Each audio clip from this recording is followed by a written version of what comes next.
미디어 협동조합 서영석 이사장의 서영석 타임스. 청취자 여러분 안녕하십니까. 2월 24일 화요일입니다. 서영석 타임스 시작합니다. 일본말은 영어를 잘 표현을 못합니다. 제 말이 갖고 있는 한계 때문인데요. 그래서 일본어로 외국어를 표기를 하면 못 알아듣는 경우가 많습니다. 제가 과거 어린 시절 일본어를 배워서 일본어 책을 한번 번역을 한 적이 있는데요. 쯔라는 말이 나와서 남바쯔라는 말을 보고 이걸 도대체 어떻게 번역해야 되나 한참 고민한 적이 있습니다.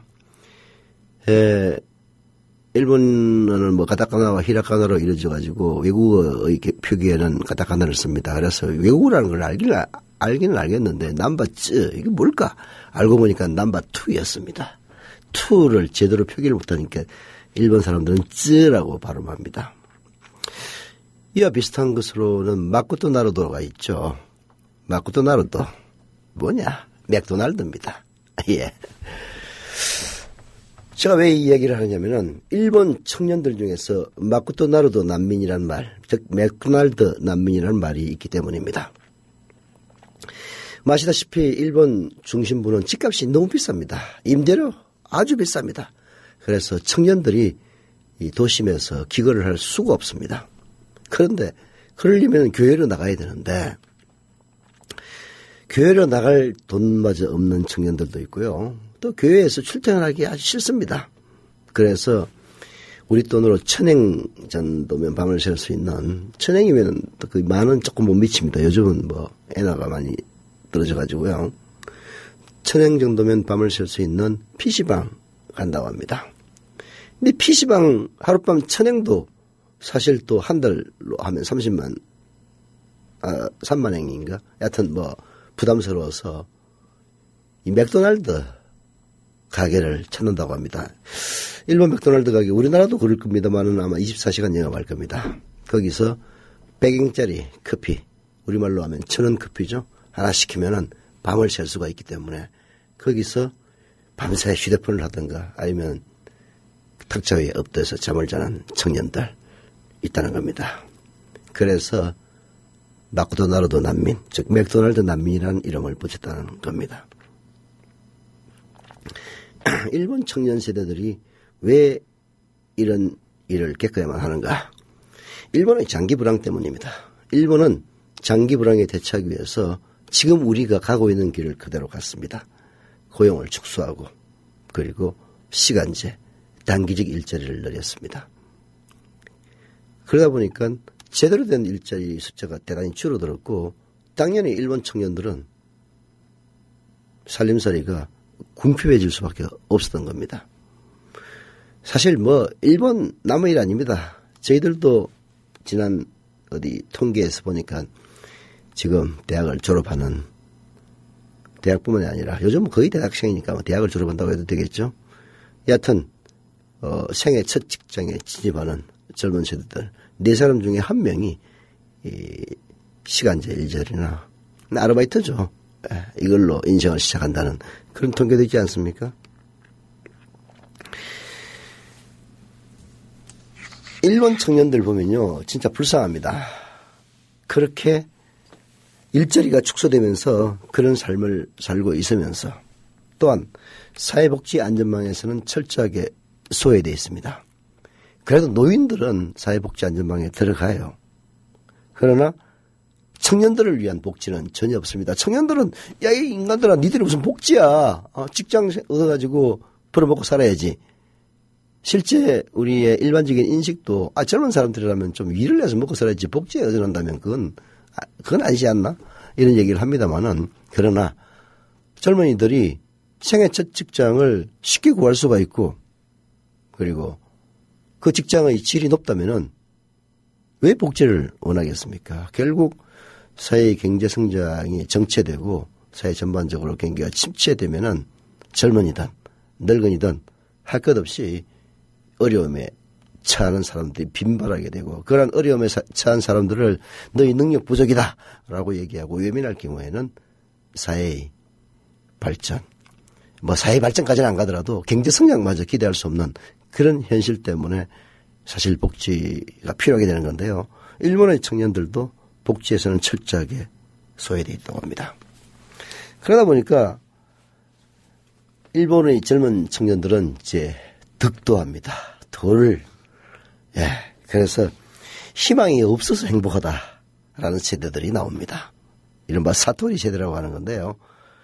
더 이상 아무것도 탐을 내지 않습니다. 도를 득한 거죠. 집이 무슨 필요가 있어? 여행? 안 가면 어때? 아이 맛있는 거? 그냥 먹고만 살면 되지. 이런 도통한 세대, 사토리 세대가 등장을 하게 된 겁니다. 문제는 젊은 청년들이 소비를 하지 않으면은 아무리 뭘 만들어봤자 가장 큰 소비자들이 사실 젊은 층입니다.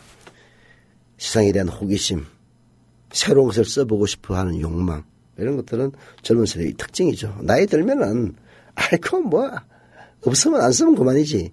라고 생각이 됩니다만은 젊은 사람들이 그래버리면은 사회 전반적인 소비가 침체될 수밖에 없습니다. 그러니 특히 젊은 층을 상대로 하는 소비재, 더더욱이 자동차, 이런 거 일본 국내에서 팔릴 리가 없습니다. 근데 일본은 또 그렇다선 쳐요. 일본 자동차 국내에서는 안 팔리지만 동남아 가면은 일본 차밖에 없습니다. 젊은이들이 이런 식으로 절망하는 사회는 희망이 없는 겁니다. 지금 유럽이나 미국 가면요. 가장 걱정하는 게 뭔지 아십니까? 재패나이제이션, 즉 일본화를 두려워하고 일본처럼 돼서는 안 된다라고 얘기합니다. 그런데도 불행하게도 대한민국은 바로 일본이 걸었던 그 길을 정확하게 또박또박 걸어가고 있는 것 같습니다. 최근 젊은이들을 상대로 니들 바라는 미래상이 뭐야? 이렇게 물어본 적이 있다고 합니다. 대한민국 젊은이들을 상대로. 응답하 청년 중에서 계속 경제가 성장하는, 그래서 삶이 풍요로운 미래상을 그린 청년들은 23%밖에 되지 않았다고 합니다. 그보다 거의 2배에 가까운 42%는 붕괴, 새로운 시작이라는 미래상을 택했다는 겁니다. 그게 무슨 얘기입니까? 붕괴, 새로운 시작이라는 게. 도저히 자기들 힘으로서는 이 더러운 현실을 타개할 수가 없으니까 때려 부셔버리고 새로 시작해야 된다. 그런 얘기 아닙니까?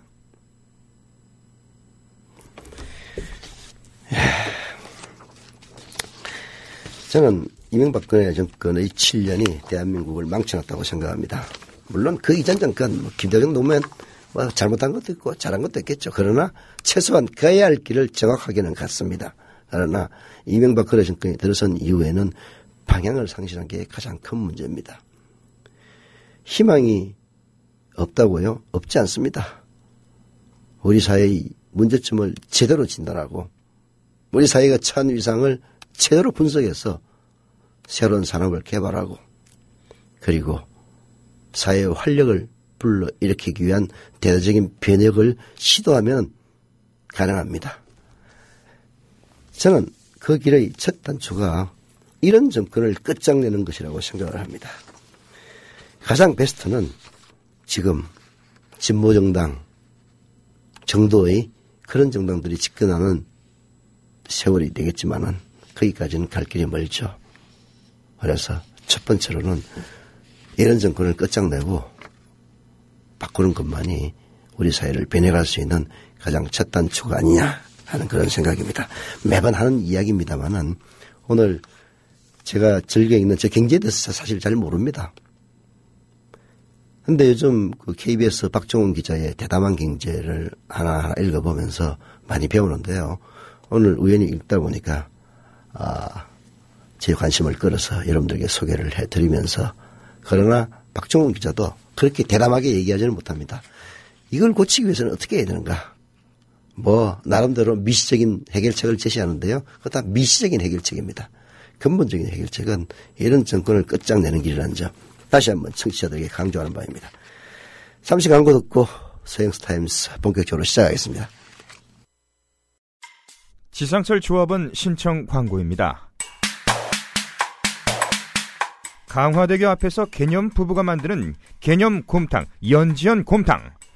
연지연이란 가마솥의 장작불로 온종일 구워내는 곰탕을 서로 나누어 이어지는 인연이란 뜻입니다. 연지연 곰탕이 민주주의를 열망하는 조합원 여러분과 국민의 건강을 책임지겠습니다. 곰탕 포장 판매는 한 팩 800g에 7,000원이며 7팩 이상은 무료 배송으로 드립니다.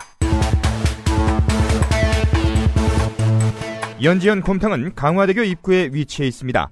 단체 주문 예약 및 포장 주문 전화번호는 010-7252-1114, 010-7252-1114, 031-989-9968. 조합원 단체 예약은 10% 할인해드립니다.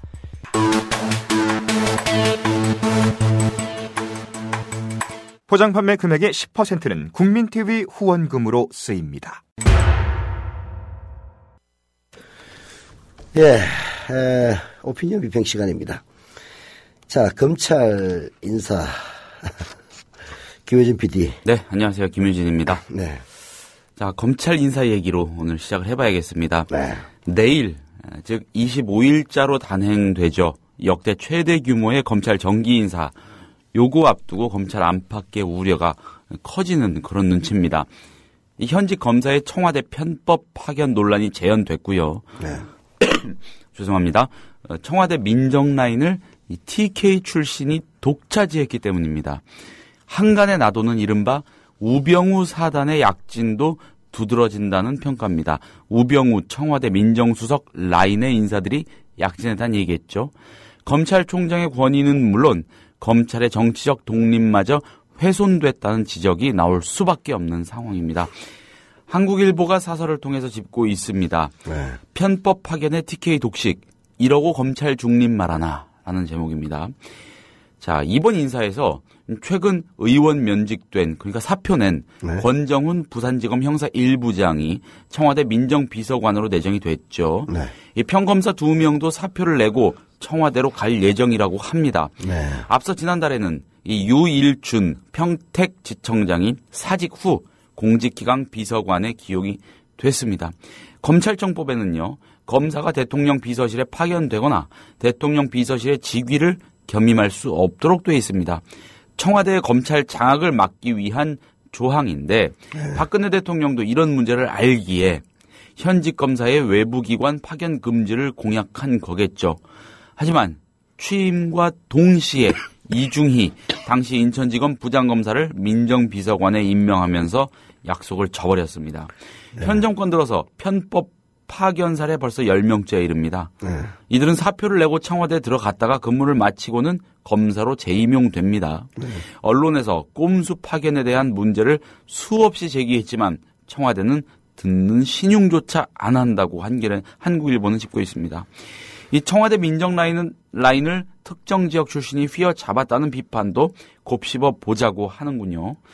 대구 출신의 이 권 부장검사가 민정비서관에 임명되면 이명재 민정특보, 우병우 민정수석, 곽병훈 법무비서관 등 민정수석실 주요 보직이 모두 TK로 채워지는 셈이 됩니다. 네. 이미 검사장급 이상 검찰 인사를 통해 수사의 핵심 라인인 서울중앙지검장과 대검차장에 TK 출신을 임명한 것으로는 부족하다고 생각하는 거 아니냐, 이렇게 한국은 보고 있습니다. 그러니까 박근혜 대통령이 믿을 곳은 네, 검찰뿐이다. 아니, 수면 위는 검찰, 수면 아래는 국정원, 음제는 국정원, 양제는 검찰 이렇게 볼 수밖에 없는 거죠. 그게 이제 현직 검사를 청와대 파견 못하게 하는 이제 이유는 아시다시피, 네, 아니 현직 편집국장이 청와대 홍보비서관으로 갔다가 그리고 청와대 홍보비서관이 끝나고 나서 다시 그 신문사의 편집국장으로 가든가 아니면 그 신문사의 편집국장보다 높은 발행인으로 가든가. 근데 그렇게 했다고 생각해 보십시오. 그 신문이 제대로 된 신문이 되겠습니까? 현직 편집국장이 우선 청와대로 갔으니까 그 신문은 아무래도 청와대를 까는 걸 비판하는 것을 제대로 못할 것이고 또 지금 그 비서관 청와대 홍보수석으로 간 그 현직 편집국장이 끝나면은 다시 돌아와가지고 더 네. 높은 놈이 될 건데 비판 잘못했다가는 꼬진대 나가는 것 아닙니까? 검찰이 딱 그런 행국이에요. 그래서 현직을 못 쓰게 하는 겁니다. 사실 이제 이 정권은 더 큰 문제는 사실은 이제 그렇게 했다가 아까 다시 복귀시키는 게 더 큰 문제인데. 예. 재임용. 네, 재임용. 이게 복귀를 현직 검사를 못하게 하니까 사표 내게 해가지고 일단 쓴 다음에 끝나면은 다시 재임용 해가지고 더 영전을 시켜준단 말이에요. 네. 이게 진짜 아주 검찰을 장악할 수 있는 꾀인데. 정말 장난도 아니고 그렇죠. 설사 복귀를 안 시킨다 하더라도 현직을 쓰면 안 됩니다. 왜 현직을 쓰면 안 되느냐? 지금 이제 그 검찰에 있는 현직 검사들 바로 위에서 명령을 내렸던 사람이 사표를 내더라도 청와대에 가면은 청와대 힘도 있는 데다가 얼마 전까지 자기의 상관이었던 사람에게 제대로 된 얘기를 하고 또 실제로 권력 주변에 어떤 비리가 포착이 되면은 그걸 수사를 들겠냐 이런 얘기입니다. 그래서 현직을 사표를 내더라도 쓰면 안 되는 거예요. 근데 이 정권 한술 더 떠가지고 사표 내서 쓰게 한 다음에 끝나면 다시 영전시켜서 보내가지고 더 높은 자리를 주니까 이제 그야말로 권력에 대해서는 이런 방법 입도 뻥긋 못하는 검찰을 그런 식으로 장악을 하는 겁니다. 왜 그럼 검찰을 그렇게 장악하려고 하겠습니까? 온통 TK들 임명하고 온통 이게 사실 믿을 수 있는 사람들 임명하겠다 이런 얘기예요. 왜 믿을 수 있는 사람을 임명을 합니까? 쉽게 얘기해서 야루를 부리기 위한 거지. 예를 들어서 뭐 그럴 일은 없다고 생각합니다만은 혹시라도 뭐 박지만이가 뭔 사고를 쳤다 그러면은 예를 들어서 충청도나 호남 출신 검사들이라면은 수사하려고 할 건데 TK 검사라면은 야 좀 봐줘 하면은 수사를 안 할 수 있다 이런 생각을 하고 있기 때문에 그렇게 하는 것 아닙니까? 뭐 톡 까놓고 얘기해서 그런 것 아니에요? 예를 든 겁니다. 우리 박지만 선생이 뭔 비리를 저질렀다는 건 아니고요. 이제 대통령은 바로 동생이니까 또 살아있는 권력이라는 얘기를 하니까 예를 든 거니까 기분 나빠지는 마세요.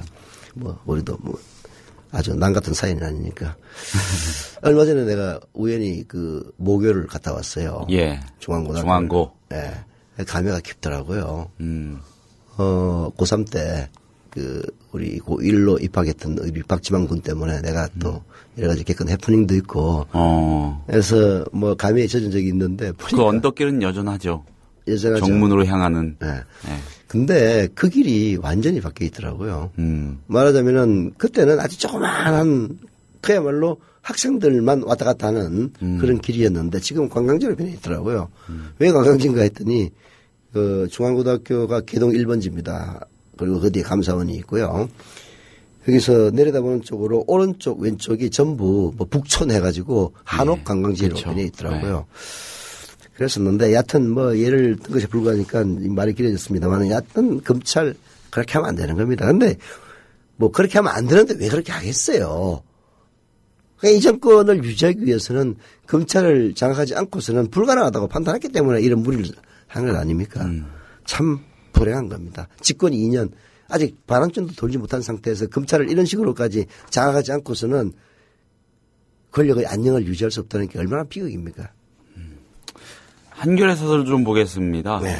우병우 민정수석 얘기를 보충해서 좀 설명을 해볼까 하는데 청와대 부속기관 확인한 검찰 인사라는 제목입니다. 네. 자, 검찰 요직이 우병우 민정수석에게 편한 사람들로 채워진 점도 한겨레는 눈에 띈다고 짚고 있습니다. 이 주요 특별수사와 공안사건 수사를 총괄하는 서울중앙지검의 3차장과 1차장, 막강한 자리죠. 네. 우병우 수석의 대학 동기랍니다. 특수 1, 2부, 진짜 막강한 자리죠. 특수 1, 2부장은 우 수석 아래에서 근무한 특별한 인연이 있다고 하는군요. 상당수는 최근에 민감한 사건에서 정권의 뜻에 맞는 수사 결과를 내놓은 검사들이기도 하답니다. 영전하게 이유가 있구만. 예. 또 대검찰청 반부패부장은 우병우 민정수석하고 사법시험 동기고요.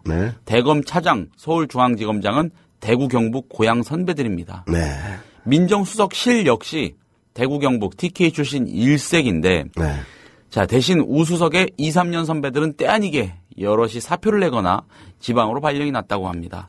누구를 위한 인사인지 묻지 않을 수 없다는 건데 우병우를 위한 인사인 거냐 이렇게 따지고 싶은 거겠죠. 한겨레는. 이렇게 우병우 민정수석 하고 나서 이제 검찰총장 시키려는 모양이다. 자, 이런 인사로 검찰에 대한 청와대의 영향력 이전과 비교할 수 없게 강력해졌다는 겁니다. 네. 검찰의 정치색도 짙어질 것이고요. 이제는 눈 가리고 아웅하는 신용도 없이 진짜 그런 신용도 없이 대놓고 정치검찰의 본색을 드러내겠다는 예고 같다고 한겨레는 지적을 합니다. 네.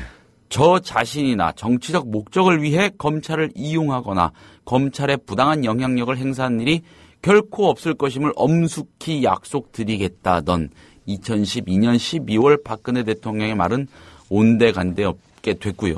자, 김기춘 비서실장이 뭐 이제 오늘 내일 뭐 후임 인선이 있을 거라고 하는데 네. 이런 작업을 하기 위해서 이렇게 끝까지 남아있던 거 아닌가라는 추측도 들고요. 김기춘이랑 허세라니까. 허세. 예. 네. 이게 뭐 이게 거기서 나왔겠습니까? 내가 보기엔 십상시에서 나온 인사구만. 문고리 3인방. 아, 그럼요. 아니 뭐 저기 어제도 말씀드렸습니다마는 그 차명진과 장명진 이름을 혼동했다는 건 지금 시사하는 바가 굉장히 큰 건데요. 그런 식으로 인선에서 소외된 사람이 검찰 인사를 이런 식으로 했다. 뭐 물론 김기춘이 해도 이렇게 했겠죠. 김기춘이 해도 이렇게 했을 겁니다. 뭐 아무리 봐도 이 정권은 검찰의 옹의 없이는 유지가 불가능하다. 뭐 이런 것들은 십상시뿐만이 아니라 김기춘도 아마 공유하는 그런 위기의식일 겁니다. 그래서 김기춘 보고 시켰더라도 이렇게 했겠지만 물론 이제 우병우가 됐을 것이냐 이 부분은 이제 의문의 여지가 있습니다만 사람은 바뀔 수 있지만은 이 검찰 인사의 기조 즉 충성하면 출세시켜주고 또 지역적으로 철저하게 특정 지역 일색으로 하는 이 인사는 그러면서 길들이는 그렇죠. 변치 않았을 거다 이런 얘기입니다. 그런데 이렇게 되면은 진짜 꼼꼼하고 촘촘합니다. 네, 보면은 이제 참 머리 나쁜 인간들이야.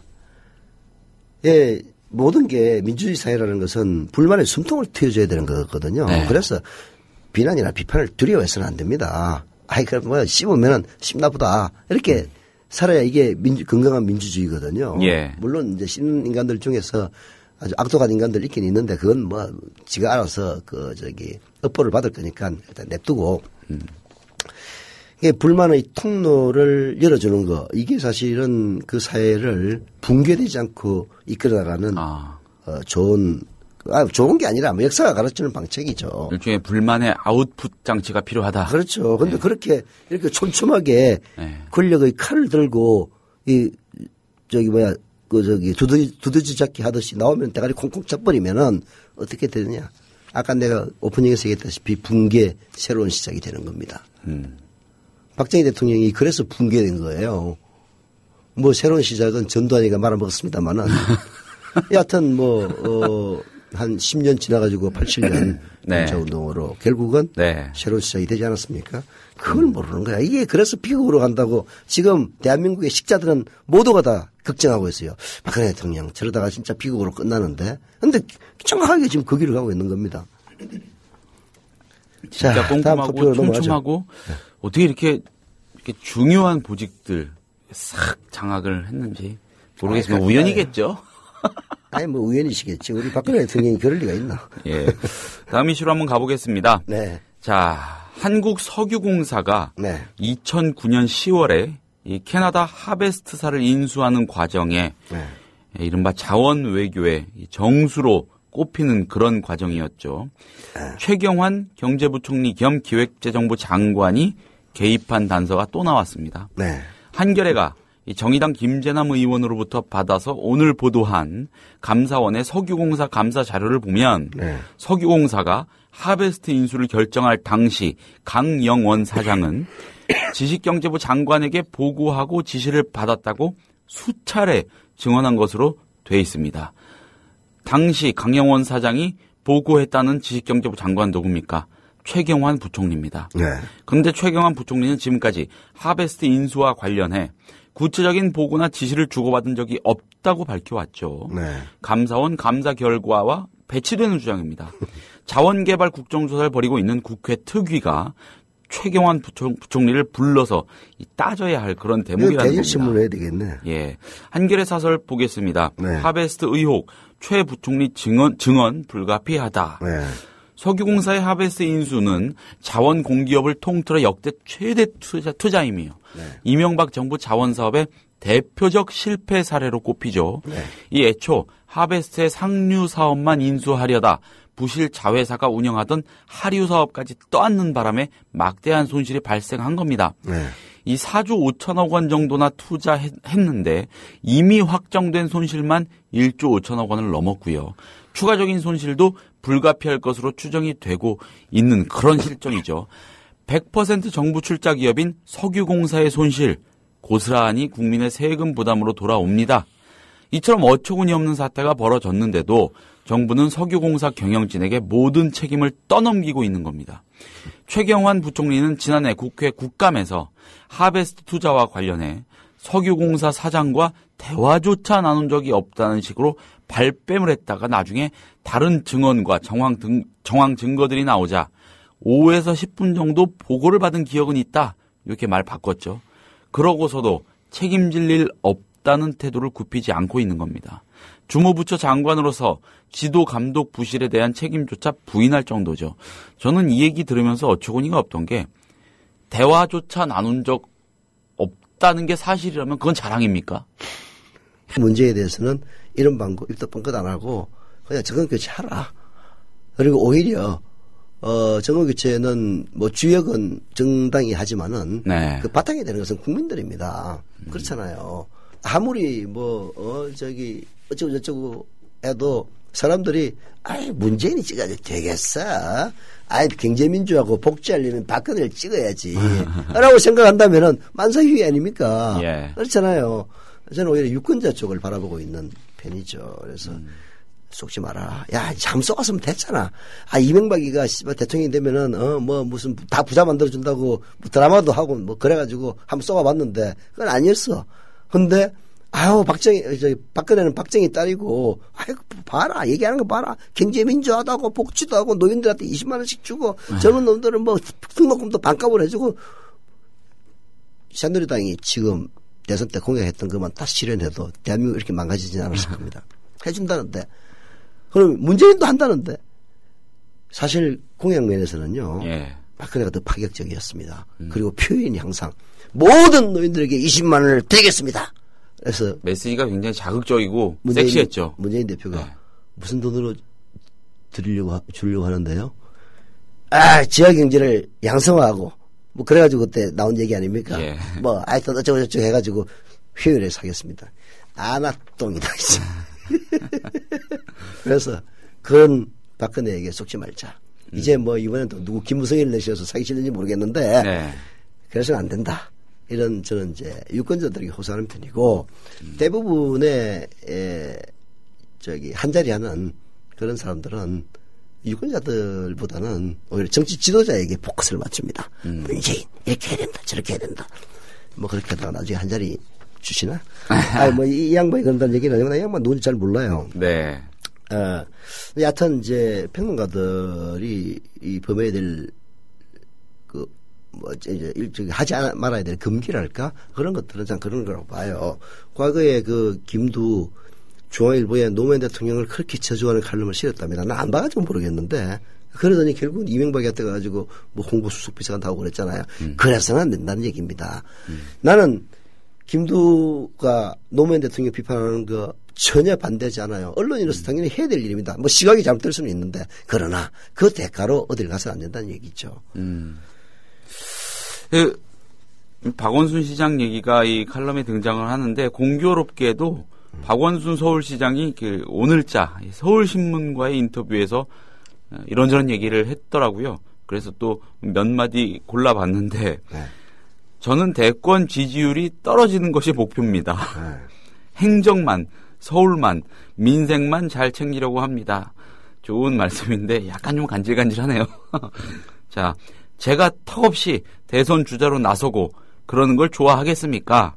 제 마음은 그런데 자꾸 언론이 그러니까 자꾸 언론이 부추긴다 이런 얘기겠죠. 이런 질문도 있었습니다. 대선 후보 선호도 1위였다가 문재인 대표한테 밀렸다. 속상하지 않나?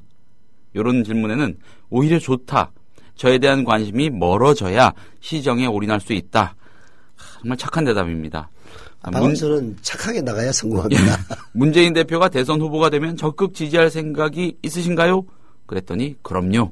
라고 답을 했네요. 예, 이거 아주 모범생이네. 네. 예. 뭐 박원순 시장은 기본적으로 원외 인사고 네. 서울시장이나 시장이나 자리하고 있으니까는 사실 정치적인 좀 원거리 교감 정도만을 해야겠지만은. 아니, 박원순에게는 이게 정답이에요.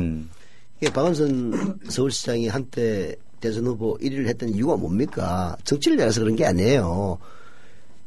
정치를 안 특히 해서. 서울의 시장으로서, 서울시장으로서 자기를 뚜벅뚜벅 걸어가고 있으니까, 뭐 이런저런 비난도 많이 받았지만은 다 그냥 저기 뿌리치고 자기를 뚝뚝 걸어가면서, 그리고 좀 과거 이명박 그리고 그 오세훈 시장이 싸질러 놓은 네. 그 똥을 잘 채우고 있으니까 지지도가 올라갔던 것 아닙니까? 그런 박원순 시장이 정치적인 행보를 한다고 생각해 보십시오. 지지도가 아주 추락할 겁니다. 추락. 박원순 정답을 가는 거예요. 아이, 저는 대선 지지율 추락하는 게 제 목표입니다. 저는 서울시장만 챙기겠습니다. 문재인 후보, 대선 후보 되면 적극적으로 지지해야죠. 정답맨입니다. 그리고 정답맨. 또, 제대로 걸어가야 길을, 제대로 얘기하는 것이기도 하고요. 박원순 시장의 매력이 또 이런 거죠. 적어도 위선은 아니라고 보시는 거죠. 정치인에게 위선 아닌 게 있겠습니까? 정치인은 다 위선자들이에요. 우리가 성인을 찾기 위해서 대통령을 뽑으면 다 실망합니다. 정치인들은 거짓말도 하고 노무현 대통령도 그랬어요. 그러나 그게 윤리 도덕에 비춰서 크게 어긋나지 않았기 때문에 그런 거지. 정치적 유불리에 따라서 말을 바꿀 때도 있고 그런 게 정치인입니다. 그래서 정치인은 기본적으로 저는 위선자에 가까운 그런 자질을 갖고 있지 않으면 정치 못해요. 자질. 아이고. 아닌데요. 있는 그대로 얘기해 보십시오. 아마 맞아 죽을 겁니다. 예. 우리 게임 개발자라는 닉네임 쓰시는 청취자께서 네. 같은 당에서 연대는 무슨 헛소리인가요? 이런 댓글 달아주셨는데. 그게 이제 그런 얘기지. 네, 그건 기본인데, 네. 안에, 아까 우리 김현진 기자도 무슨 조짐이 있다고 그랬는데, 무슨 조짐인지 잘 모르겠는데. 그냥 추측으로 뭔가 있으니까 이러지 않았을까? 근데, 이제 그건 문재인 대표의 역량이죠. 아까 내가 얘기했다시피, 내가 문재인 참모라면은, 안철수 끌고 가야 됩니다. 결국은 자리겠죠, 자리. 이제 자리도 자리고, 문재인 스타일은 그런 건 아니에요. 문재인이 강점을 갖고 있다면 진정성이거든. 진짜 안철수 만나서. 네. 내가 대선 후보 되려고 이런 거 아니다. 아니다. 그건 진심일 수가 있어요. 박원순 시장이 대선 지지율 떨어지는 게 목표입니다라고 하면 대선 지지율 올라갈 겁니다. 그런 것처럼 문재인 대표도 진심으로 내가 대통령 후보 되기 위해서 이 짓 하고 있는 거 아니다. 누가 후보가 되든지 간에 이길 수 있는 당을 만들어야 되지 않겠느냐. 내만 할 거야. 당신도 할 거 아니야.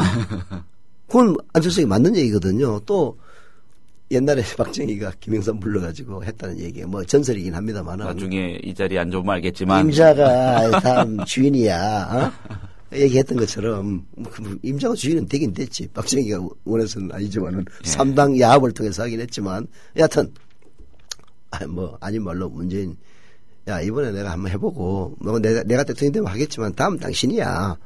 그럼 당 제대로 이길 수 있는 당 만들자. 그렇게 사기를 치던가. 사기예요. 되는 거는 다음에는 지능력으로 되는 거지. 임자가 대통령이 해야지 대통령이 됩니까? 역사의 고고 미래에 그거 성공한 사람 딱 한 명 있다. 누구요? 노태우. 전두환 노태우. 임자가 다음이야 해가지고 됐잖아. 그것도 이제 양기 문제 때문이긴 했습니다만 여하튼 역사의 이유야 수만 가지니까. 이제 조언을 하려면 이제 그렇게 하겠습니다만은 그건 결국은 문재인의 결단에 달린 거고 문재인 능력에 달려 있는 겁니다.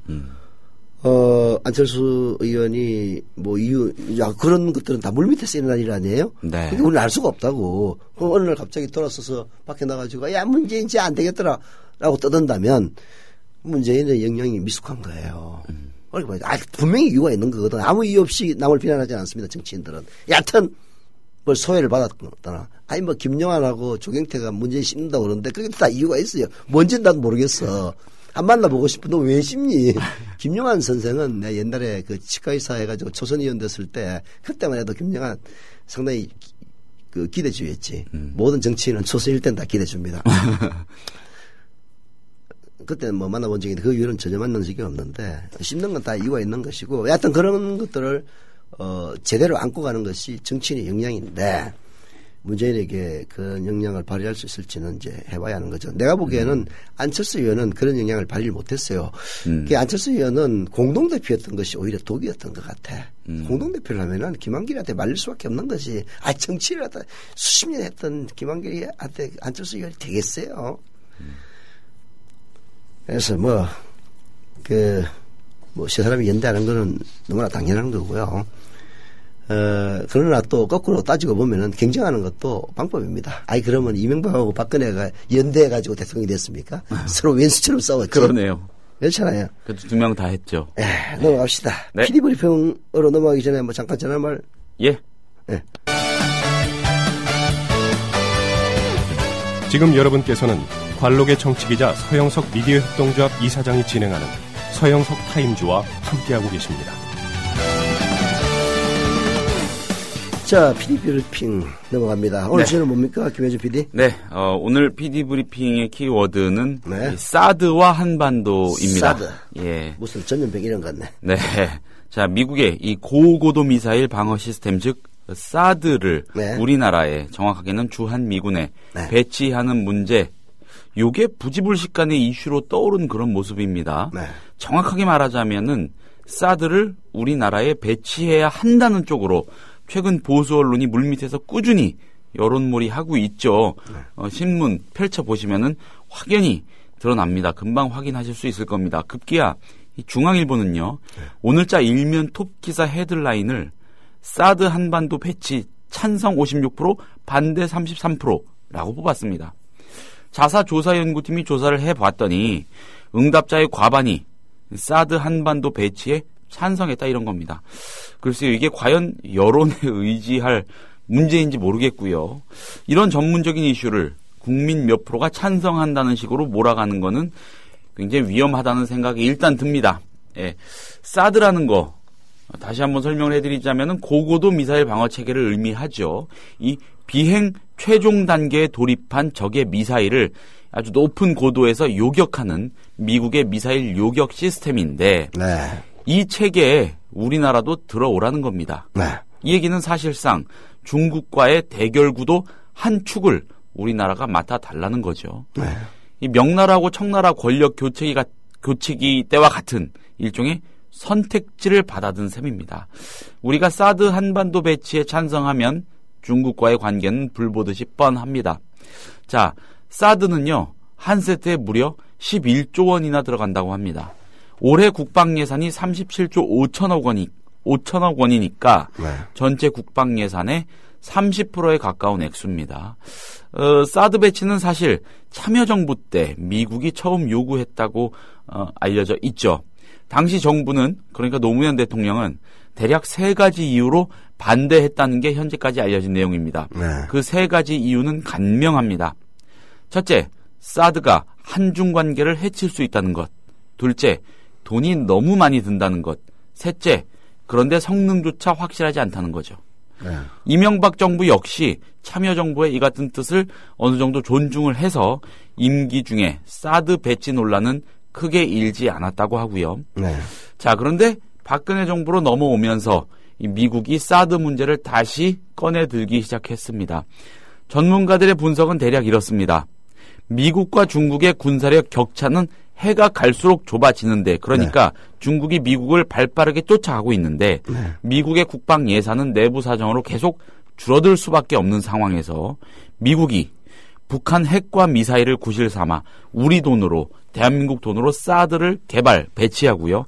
이를 통해서 이 대중국 군사 우위를 유지하려는 게 아니겠느냐, 이런 겁니다. 만약에 이게 사실이라면 미국의 이런 구상에는요, 박근혜 정부가 내보인 강력한 대미 의존성이 자리하고 있을지도 모르는 일입니다. 현 정부의 대미 의존성, 이 전시 작전 통제권 문제를 처리하는 과정에서 아주 드라마틱하게 드러났죠. 예. 자, 참고로 미국은 이 사드 구상이 중국을 겨냥한 건 아니라는 입장을 누차 밝히고 있습니다. 그렇지만 중국 입장에서는 이 자국 턱 밑에 설치되는 미사일 요격 전진 기지가 자국과 무관하다는 말을 그대로 믿을 리가 없습니다. 이 지난달 열린 한국과 중국의 이 국방장관 회담에서 중국 국방부장이 우려를 표했는데 이건 단순한 우려라기보다는 경고에 가깝다고 해석하는 게 더 타당하지 않을까 이런 생각도 해봅니다. 네. 자, 최근에는 이 시진핑 중국 국가주석이 이미 지난해 7월에 한중 정상회담에서 이 사드 배치에 대한 우려를 표했다는 사실도 알려졌죠. 이 지난해 11월에는 이 주한 중국 대사가 이 국회 간담회에서 사거리가 2,000km나 되는 사드는 결국 대중국용 아니냐 이렇게 대놓고 따지기도 했습니다. 네.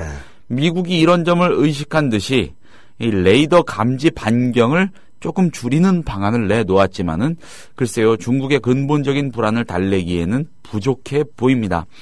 자, 이와 관련해서 정세현 전 통일부 장관은요, 중국 국방부장이 사드 배치에 대해 다시 우려를 표명한 건 유념해야 한다. 이 외교정책 결정 과정은 상대의 본심을 읽어내는 일로부터 시작되는데 한국 내 사드 배치에 중국 지도자들이 작년부터 수차례 우려를 표한 건 중국이 이미 박근혜 정부의 본심을 읽었고 차후 대응 계획까지 세워놨다는 뜻이다라고 경고를 합니다. 예, 일각에서 이 사드를 대북 방어용이라고 하면 괜찮을 것이다라는 목소리도 들리는데 이런 발상은 천진난만한 것이라고 정세현 전 장관은 지적합니다. 자, 대한민국은요 늘 역사적으로 늘 주변 강대국들의 세력 다툼 속에서 누구 편 들래? 요런 압박을 받아왔죠. 이 과정에서 순진하게 어느 한쪽 편을 들었다가 화를 당하는 경우도 많았고요. 자, 숙명사상에 젖어가지고 청나라 배척했다가 병자호란 겪은 게 대표적이라고 할 수 있겠습니다. 광해군이 추구한 실리외교 노선은 이 반정의 단초가 됐을 뿐이고요. 그러니까 팽됐죠. 미국이 사드 한반도 배치를 요구하는 건 본격적으로 자기랑 편 먹고 지금보다 더 강하게 무장하자, 같이 싸울 준비하자, 이참에 누구 편인지 제대로 밝히라고 조르는 것이나 다름없습니다.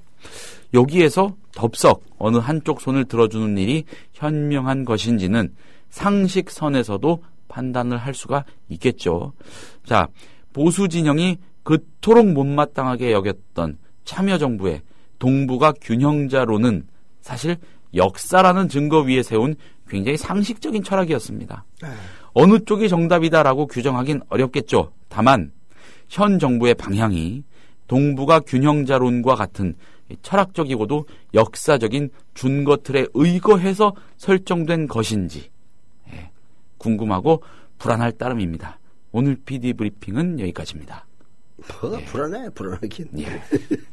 불안하다.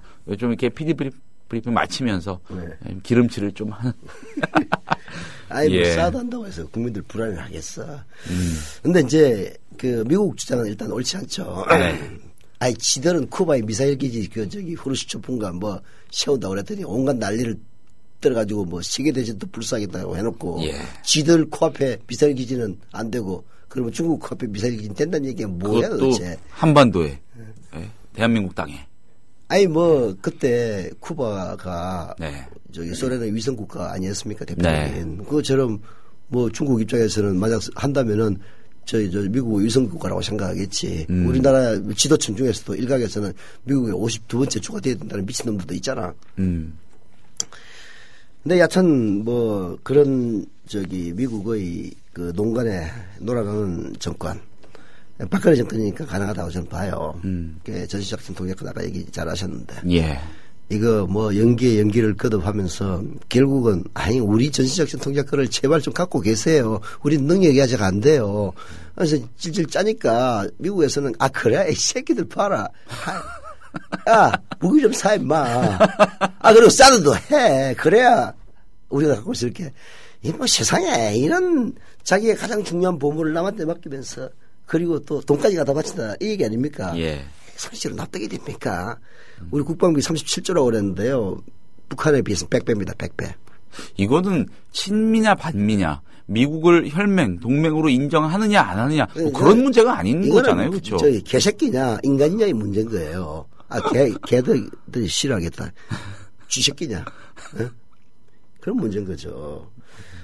근데 이제 이런 거는 있어요. 우리가 중국 눈치 볼 것도 없습니다. 미국 눈치를 안 보는데 중국 눈치를 왜 봅니까? 필요하다면 하는 거지. 사도 우리나라 방어를 위해서 필요하다면 해야죠. 근데 왜 중국 눈치를 봅니까? 중국이 싫어한다고 해서 안 할 필요는 없어요. 근데 오히려 사드는 뭐 한 세트가 11조 원이나 들어간다는 게 문제입니다. 한반도에 돈이 너무 들어요. 예. 아니 우리가 뭐 중국하고 한번 전쟁을 해가지고 중국을 박살내고 저기 황하 땅 이북을 차지할 거야. 막 만주벌판을 수복을 할 거야. 뭐야. 그리고 이미 전쟁이 사라진 시대 아닙니까? 핵 때문에. 예. 이런 시대에 굳이 비싼 돈 들여가지고 그딴 거 만들어가지고 아니 뭐 북한이 쳐들었는데 막는다면야 뭐. 근데 한반도는 근본적으로 미사일 방어가 안 돼요. 남북한이 너무 가까워가지고. 평양은 그나마 휴전선에서 한 100km 이상 떨어져 있지만 서울은 바로 코앞입니다. 여기는 배경이 뭐야. 결국은 남북한은 전쟁 안 하는 게 답입니다. 괜히 전쟁한다는 거 상정해가지고 비싼 무기 들어오면은 실제 전쟁 나면은 그 쓸모도 없을 뿐더러 작살나는 거는 남북한이 동일하기 때문인데 돈 드는 거 말합니까? 안 그래도 지금 형편 어려워가지고 젊은이들 지금 직장도 제대로 못하고 진짜 그 박근혜가 얘기하는 경제 살리기나 쓰지 미친놈들. 말 안 되는 얘기해요. 말 안 되는 얘기. 진짜 이 정권, 이런 정권을, 아니 뭐 이명박이도 무슨 아마추어 정권이 있지만 이거는 뭐 아마추어에도 못 미치는 정말 쓰레기 정권들이야. 이런 것들을 믿고 사드를 해야 된다고 중앙일보가 뭐 여론조사를 해? 미친놈들. 아니 뭐 문재인이가 뭐 무슨 여론조사 하자고 그럴 때는 온갖 그렇죠. 연병을 들던 인간들이 쥐든 이거야말로 진짜 그렇게 얘기해야 될. 이걸 여론조사로 이렇게 몰이할 건 아니죠. 아유 말하면 뭐합니까? 지금 우리는요 서영석 타임스 만들기 너무 쉬워요. 아무거나 하면은 다 말대 그냥 옛날에 잘못하면은 비판을 위한 비판이 될 수가 있었거든요. 예. 지금 우리 박근혜 정권께서는 어떤 부분에 대해서 비판을 해도 비판을 위한 비판이 아니라 진정한 국민을 위한 비판이 되는 겁니다. 진정한 비판. 이런 훌륭한 정권, 언론에게는 정말 훌륭한 정권이지. 그러나 국민에게는 정말 불행이자 재앙인 정권입니다. 자, 오늘 순서. 네. 다름과 닮음님이 네, 김종대 디펜스 21 플러스 편집장은 사드는 중국의 싸대기 때리기 위한 것이다 라고 말했다는 얘기를 댓글로 올려주셨네요. 쿠바의 미사일 기자와 똑같은 거지. 네. 자. 고맙습니다. 오늘 여기서 마치겠습니다. 내일 뵙겠습니다. 국민라디오 팟캐스트 응원하는 가장 쉬운 방법 아시나요? 다운로드하기, 별점 주기, 댓글 달기, 구독하기. 국민라디오 팟캐스트 널리 알리는 가장 쉬운 방법. 다운로드하기, 별점 주기, 댓글 달기, 구독하기. 기억하세요. 다운로드하기, 별점 주기, 댓글 달기, 구독하기.